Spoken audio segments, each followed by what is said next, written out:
Bonjour, dans cette vidéo je vais vous présenter OpenProd. OpenProd est un ERP dédié aux entreprises industrielles. Dans cette vidéo nous allons aborder la partie ergonomie d'OpenProd. Alors OpenProd est une solution full web, on peut s'y connecter directement via un navigateur. Le logiciel est soit hébergé côté client sur un serveur physique ou en mode SaaS. Alors ici je vais me connecter, je vais utiliser un profil administrateur. Dès que j'arrive dans OpenProd, en fait, j'ai une barre de menu qui va, selon mon profil, me donner des accès plus ou moins importants. Chaque menu, en fait, va être lié à un métier, le métier des achats, le métier des ventes, le métier des projets, le métier de la logistique. Et prenons par exemple celui, lié le menu aux partenaires. Dans les partenaires, nous allons avoir deux parties. Une première partie qui va être une partie saisie. Je vais pouvoir saisir mes clients, mes fournisseurs, mes contacts, et une partie configuration. Cette partie configuration est une configuration métier. Ici, je suis administrateur et administrateur métier de l'ensemble du système, et donc j'y ai accès. Alors, d'un point de vue ergonomie, en fait, OpenProd dispose de nombreuses vues. La première vue que nous allons voir, c'est la vue listing que l'on peut voir ici. Donc nous avons une vue listing, donc je vais prendre la première vue. Je vais pouvoir chercher par exemple les clients qui commencent par Car, pour avoir les clients Carrefour. Je peux aussi chercher les clients qui sont en France, donc dont le pays est France. Je vais retrouver ces vues listing aussi dans les achats, par exemple, sur les lignes de commande d'achat. Je vais rechercher par exemple un fournisseur. Je peux rechercher un fournisseur. Donc ici, je vais rechercher par exemple tous les fournisseurs qui sont STM. Je peux rechercher par un produit, AA25 par exemple, pour le produit, j'en ai pas. Je peux avoir un certain nombre de filtres. Les autres options qui sont associées à ça sont les groupements. Par exemple, je vais faire un regroupement par fournisseur et par mois.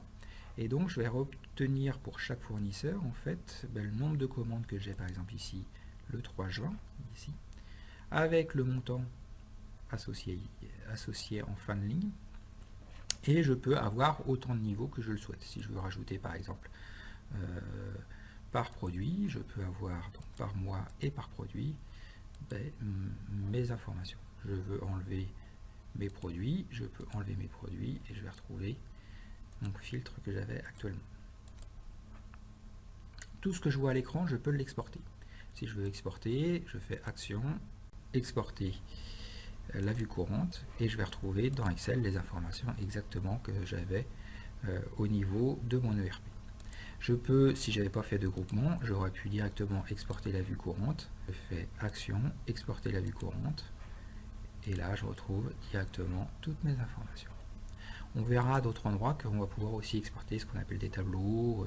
Et toutes les informations de l'ERP peuvent être exportées si on a donné les droits.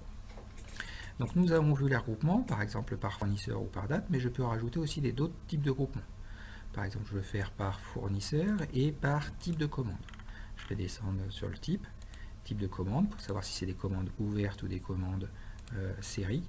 Et donc ici je vois que c'est que des commandes série. J'aurais pu avoir un autre type de commande qui aurait été les commandes ouvertes. Et donc ici je peux rajouter autant de regroupements que je le souhaite. Autre possibilité qu'offre vue liste, c'est les filtres. Je vais pouvoir filtrer par exemple les achats qui sont reçus, les achats qui sont non reçus. Voilà. Si je veux filtrer par exemple les achats qui sont orange ou rouge, en fait le système permet de définir les achats critiques.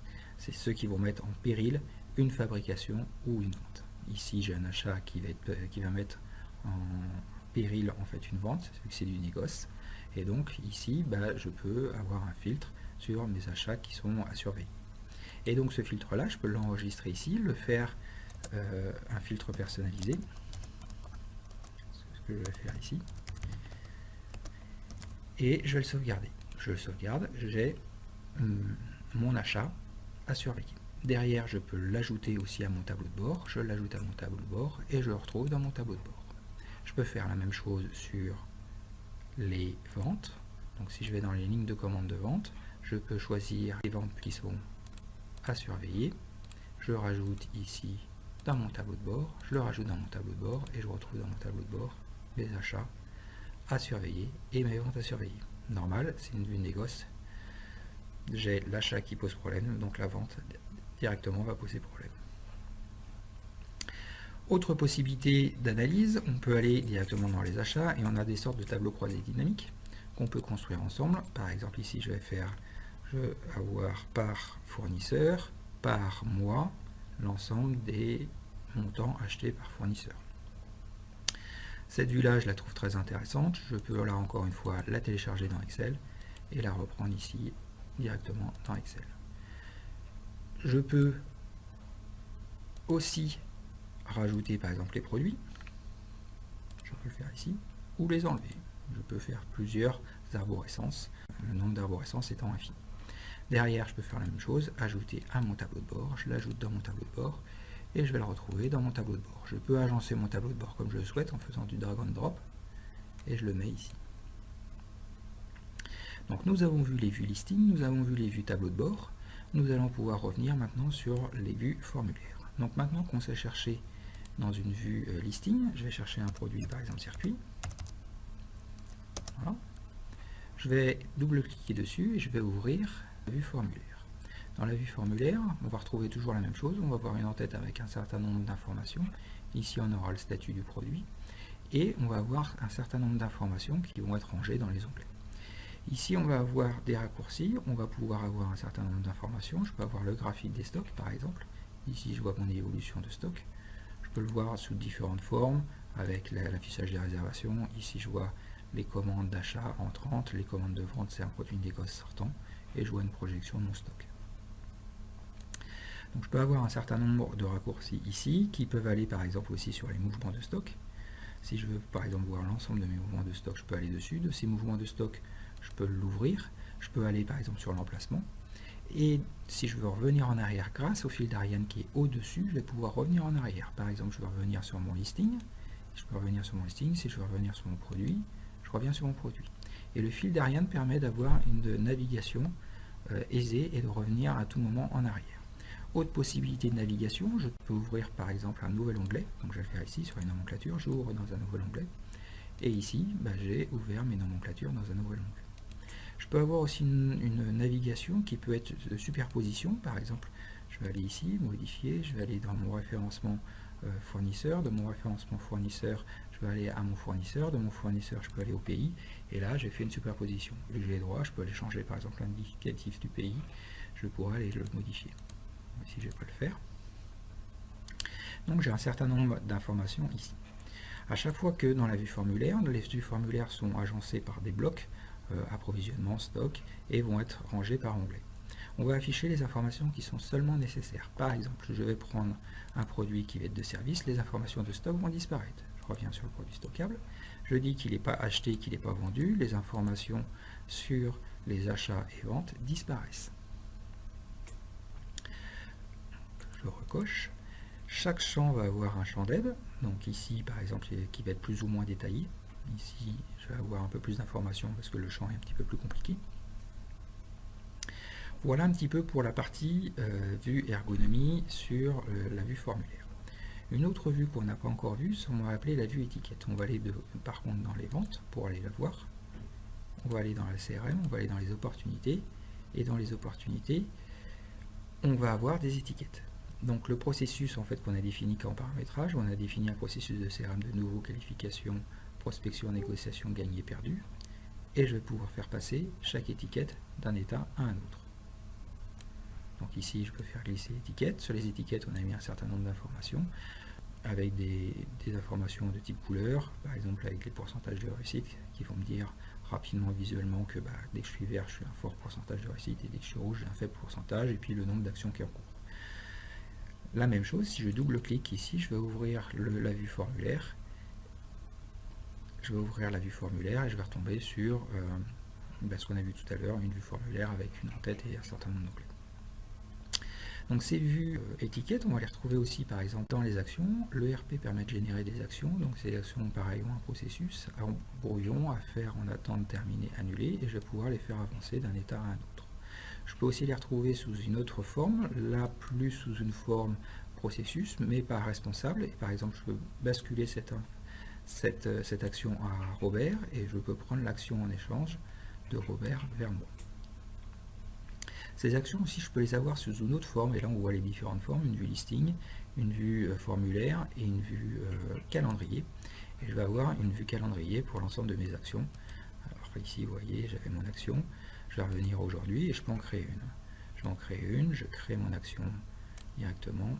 Alors je vais la mettre à 8 heures, oui, à 8 heures, c'est bien.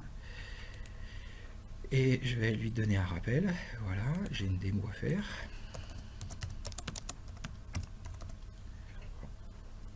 Et donc, on a vu une autre vue calendrier. On va les retrouver dans les ventes, on va les retrouver dans les achats, on peut les retrouver dans la production, on va les retrouver dans un certain nombre d'endroits où on aura ces vues calendrier. Dernière chose qu'on n'a pas vue en termes d'ergonomie, c'est les impressions. Donc je vais aller dans les ventes. Dans les ventes, je vais aller par exemple sur cette commande de vente. Et si je veux imprimer ma commande de vente, je peux l'imprimer directement. Et j'ai un état d'impression qui sort avec le client. Ici, j'ai mis une mise en forme avec une offre standard, avec une option qui sont du paramétrage. Tout le layout, en fait, ici, est sous forme de paramétrage. Donc on peut modifier selon les clients à souhait la partie état d'impression. Deux dernières vues qu'on n'a pas vues d'un point de vue ergonomie. On n'a pas vu la partie projet. Donc ici on a des vues qu'on va appeler Gantt. On va retrouver c'est des vues projet type Gantt classique. Donc pour en créer un, on va en créer un rapidement. Je vais créer mon projet. Je vais le faire démarrer aujourd'hui. Voilà. Derrière, je vais directement lui mettre une phase 1 qui va durer 10 jours. Je vais créer une phase 2 qui va durer 10 jours aussi. Donc voilà, je peux les positionner comme je le désire. Je peux dire que la phase 1 hop, est en lien avec la phase 2 et quand j'ai terminé la phase 2, je peux commencer mon projet carte. Si je veux les agencer en termes de priorité, je peux les agencer comme ceci. Et donc là, j'ai l'ensemble de mon projet. Si je veux faire avancer l'avancement, je peux dire que l'avancement est de 50%. Je sauvegarde et j'ai 50% d'avancement sur ce projet-là. Donc on a vu la vue projet. Maintenant, on va voir la vue production et je vais voir notamment la vue planning.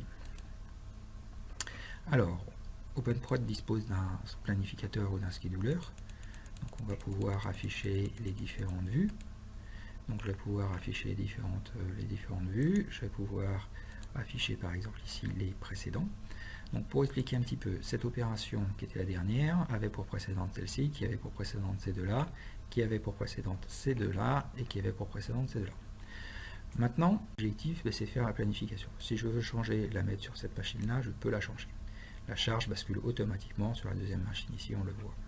Maintenant, si je le déplace au 17 juin, qu'est-ce qui se passe? Le temps est beaucoup plus court. Pourquoi il est beaucoup plus court? Parce que je ne travaille pas sur le week-end. Si je le redéplace sur le week-end, ben forcément, ça s'élargit vu que le week-end est fermé en termes d'ouverture de planning. Associé à ça, je peux aussi le déplacer un peu plus tard. Et là, il va me prévenir que j'ai une incohérence. C'est-à-dire que ici, en effet, on voit bien que je vais commencer, je n'ai pas autorisé le chevauchement, et là, le chevauchement se termine. Cette configuration n'est pas autorisée par le système. Le système ne va pas l'interdire, mais va mettre en évidence qu'il y a un problème. Donc, si je déplace, automatiquement, il vient m'annuler l'alerte. Je peux aussi avoir des alertes sur les matières premières. Ici, la matière première va arriver le 21. Donc si je le mets plus tôt, ici, directement, il me le met en rouge et il me dit les matières premières ne sont pas disponibles. Pourquoi elles ne sont pas disponibles? Je double-clique ici. Et si je double-clique ici, il me montre les différentes matières qui ont posé problème. Ici, je vais revenir et je vais avoir en effet la matière qui arrive le 21 et j'ai passé mon ordre de travail le 16. Si je reviens sur ma vue de fabrication, si je reviens dans mon tableau de bord, je vais avoir mes achats qui vont être en alerte. Maintenant, je déplace, je le remets où il était, mon alerte va disparaître et dans mon tableau de bord, je reviens, mes alertes vont avoir disparu. Tout se fait en temps réel. Dernière chose que je vais pouvoir faire, c'est que je vais pouvoir changer les plages d'ouverture. Ici, je vais travailler en 2-8. Je double-clique ici, je dis que je commence à 5h. Je commence à 5h00, je termine à 21h00, je travaille 16 heures. J'applique à la semaine. Et donc ici, ma plage d'ouverture est plus importante. Et si je déplace mon ordre de fabrication ici, il va quasiment durer une journée. Voilà. Je remets tous les tailles. On peut avoir de nombreuses fonctionnalités supplémentaires. Je peux chercher par exemple ici des produits. Voilà, si je cherche des produits, il va me mettre en évidence tous ceux qui étaient là, qui avaient le Z500. Je peux avoir des filtres, j'en ai pas parlé, je peux filtrer selon certains équipements.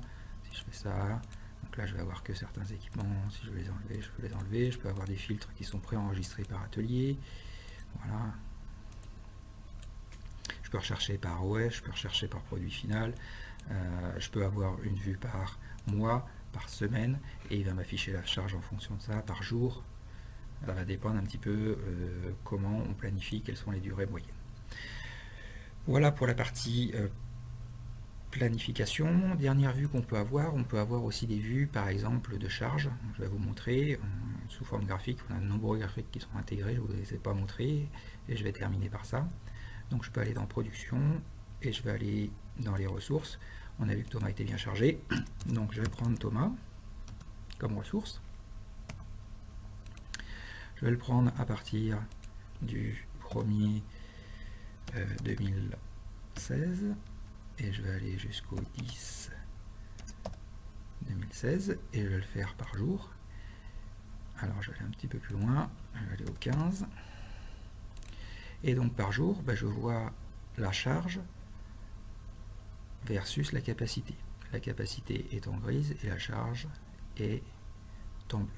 Donc je peux avoir des analyses comme ça, et même combat, si je veux l'ajouter dans mon tableau de bord, je peux l'ajouter dans mon tableau de bord et je vais le retrouver dans mon tableau de bord. Ces analyses, je peux les retrouver aussi sous forme de tableau que je peux aussi exporter, que je vous ai montré. Et quand je reviens maintenant dans mon tableau de bord, je retrouve ma charge associée à ça.